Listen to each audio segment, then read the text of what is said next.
Never, ever give up. You can change and you can move around, but never, ever give up. I know people that are very smart. They went to the Wharton School of Finance with me. I know other people that aren't as smart, and those people are the top people in industry today, and they just were tougher. They didn't give up.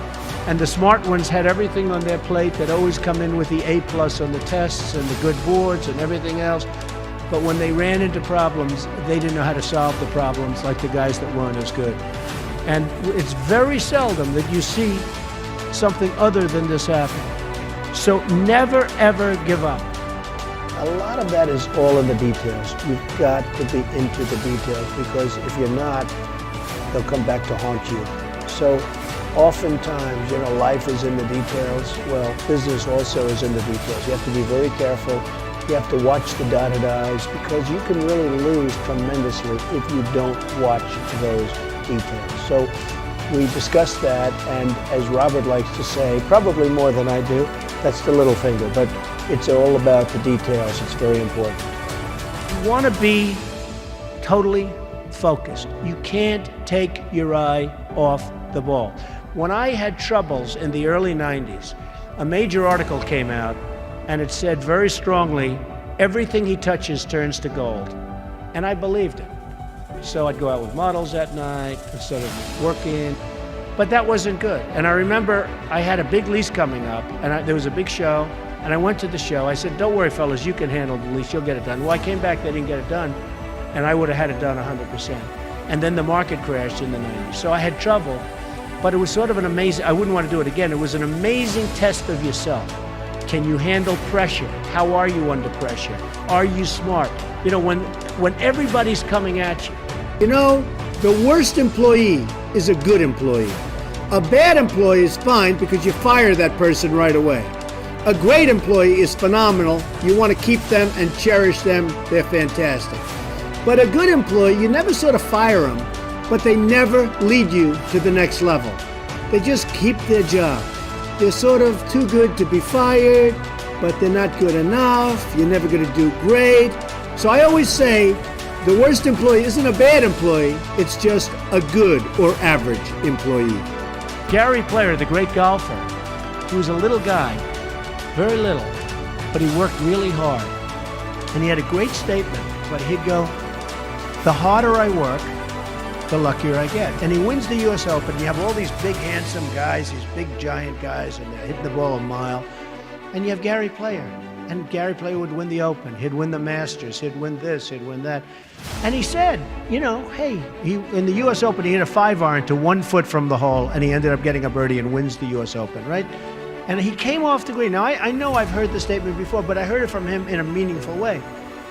They said, what do you think, Gary? What is it? He said, all I know is I've been working very hard, and the harder I work, the luckier I get. I thought it was an amazing statement. Sometimes in life, to be successful, oftentimes, most of the time, you have to follow your instincts. You have to follow your gut.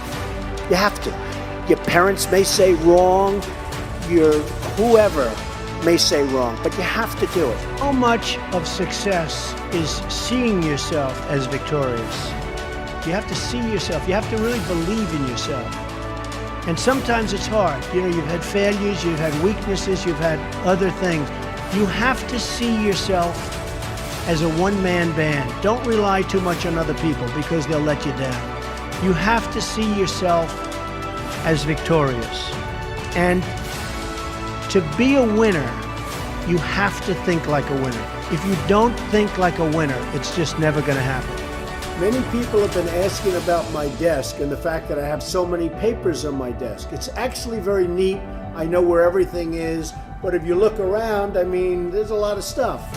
The fact is, I'm busy. I always notice that busy people that are very successful in many cases, have a lot going on their desk. I have papers from deals, I have papers from just about everything. I like to read up on things, I like to study what I'm doing. So therefore, you have a lot of action going on in your office. Now, some of the writers, some of the ones that aren't so smart, they talk about the desk negatively. They say, oh, isn't it terrible? Trump has so many papers on his desk. Let's analyze everything on the desk. And they do the best and they fail. But the fact is, I've noticed over the years, successful people have a lot going on their desk. My desk is in my office. My desk is a very important part of me. And frankly, it's a very important part of my success. Everything I do comes right through this desk. So, if it's not perfectly neat, if there's a lot of action, I think that's okay. I actually think that's a good thing. You have to love what you do. And I'm not going to go over that long, but it solves a lot of problems. Because when you love what you do, when you really love what you do, you work harder. I mean, I have friends that don't love, and I tell this story. A Wall Street titan, big guy, but I was richer than him, and I'm richer, according to Forbes, I'm much richer than him. So I like that, I like that. But this big Wall Street titan, he's a big name. He has a son, and his son is a wonderful human being, which is amazing because the guy's a horrible person. But he's one of the biggest guys on Wall Street. So he wants his son, Alex. I'm going to use the name Alex. It's not his name, but I don't want to get this guy in any more trouble with his father than he already is. Alex isn't the strongest character. The father is a brutal, vicious killer. So the father has a big firm on Wall Street, and he wants Alex to go into the firm, of course. Come on, Alex, get in there, get in there. In the meantime, all these kids are graduating from Wharton and Harvard and Stanford, and they're just eating Alex's lunch. He doesn't have a chance. He doesn't have a chance. And he doesn't like it. He's not liking what he's doing. You got to love what you do. He's not liking it. So one day, but he can't leave because of his father. I actually tell him, why don't you leave? Your father's brutal. The father's just killing the guys. Tell him, you don't have what it takes. I'm sorry, Dad.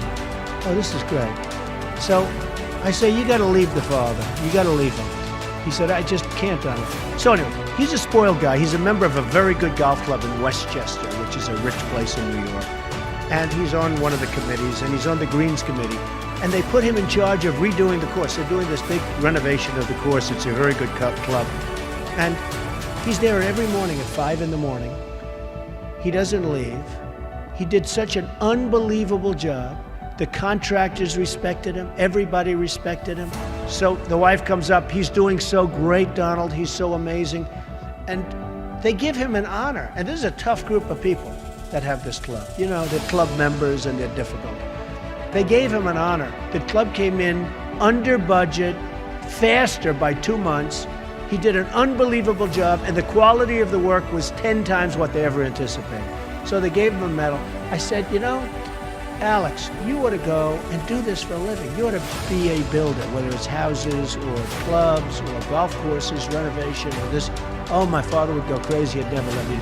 So Alex went back to Wall Street, where he was miserable, and a year later he quit.